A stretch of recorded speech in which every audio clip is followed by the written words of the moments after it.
Can marriage and freedom coexist, or are they contradictory? This is a question that has sparked debates and discussions throughout history. The spiritual teacher Osho, known for his radical views, has a clear stance on this topic. He declares that he has never come close to getting married and has been against the institution from the very beginning. Why, you might ask?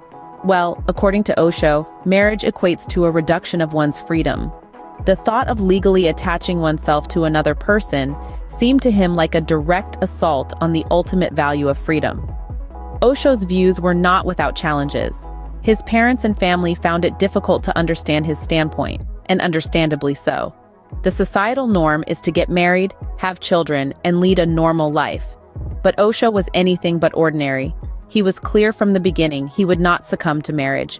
His family would have been perfectly content if he had chosen to be a celibate monk. But no, Osho chose to walk the middle path, the razor's edge, as he puts it. Osho's belief in freedom is absolute. He sees marriage as a legal contract that traps individuals, limiting their ability to fully experience life's richness. However, his stance does not mean he advocates for celibacy or a life devoid of love. Instead, he encourages love and companionship, but without the legal bindings of a marriage contract. Osho's views on marriage are clear. He sees it as a restriction of freedom. But what about the millions who are already married? Let's delve into that.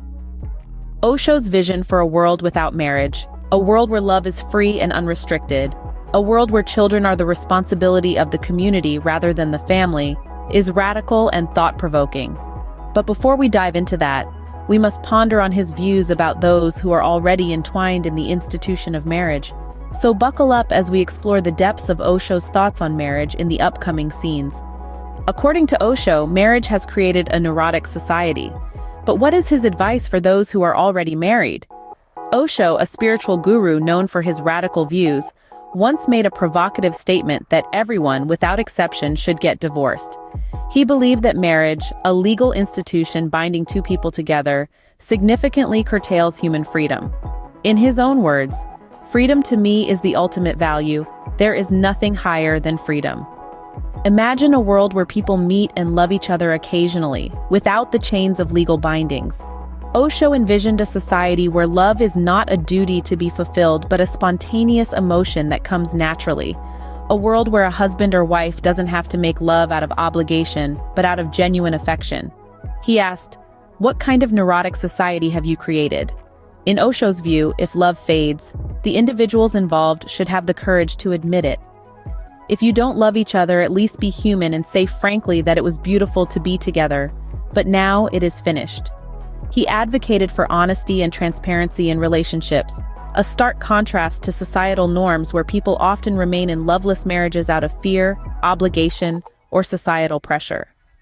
Osho believed that the institution of marriage was the root cause of many societal issues, including prostitution, psychological perversions, repressions, and guilt. He even went as far as to say that if marriage were to disappear, so would the need for therapists, psychoanalysts, and psychiatrists. According to him, the desire to spend time with someone attractive is simply human. However, the societal norms and regulations often guilt individuals for such natural feelings if they are married. Osho's views are certainly radical. But what about the children and family responsibilities that come with marriage? Let's find out. Marriage often brings with it the responsibility of children. How does Osho propose we handle this? One may ask. Well, Osho's perspective on child-rearing is as unorthodox as his views on marriage. He suggests a radical shift from the traditional family setup to a commune-based responsibility. He believes that children should be the responsibility of the commune, not the family. You may wonder why. Osho argues that families often create tremendous problems in children's minds. They instill in them all their sickness, superstitions, societal pressures, and even their political and religious ideologies. He advocates for the liberation of children from the family, arguing that it is the family that enforces on the child. Osho calls the family an ugly institution, whose time is over. He argues that it should be replaced by the commune. In this setup, children will have many uncles and many aunts, providing them with a richer array of human contact with different types of people.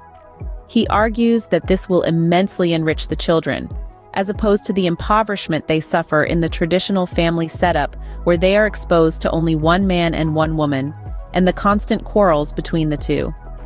He goes on to say that in the family, the boy will knowingly or unknowingly become a carbon copy of his father, and the girl will repeat her mother. This, he believes, is why no son can ever forgive his father, and no daughter can ever forgive her mother. They feel their parents destroyed their lives. But in a commune, where responsibility for children is shared, they will have experiences with many different kinds of people, creating a more diverse and enriching upbringing. Osho's views on child-rearing are as radical as his views on marriage. But what would the world look like if we followed his advice? It's a question that invites us to ponder, to question, and to perhaps see the world through a different lens. Imagine a world without marriage. According to Osho, this would lead to the disappearance of divorce, prostitution, and most of the work of priests and therapists. In such a world, freedom would be the ultimate value. No legal attachments would confine individuals to one partner. Love would become an occasional encounter, a spontaneous connection, not a duty or an obligation. Osho argues that this would eliminate the ugly state where individuals are forced to fulfill marital duties with partners they no longer love.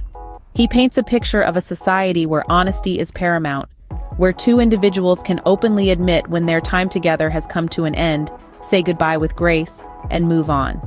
In this world, marriage, and thus divorce, would be non-existent. But Osho's vision goes beyond just relationships. He believes that the disappearance of marriage would lead to a significant reduction in psychological problems.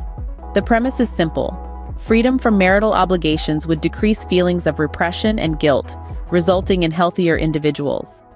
Osho's world without marriage also extends to the institution of family.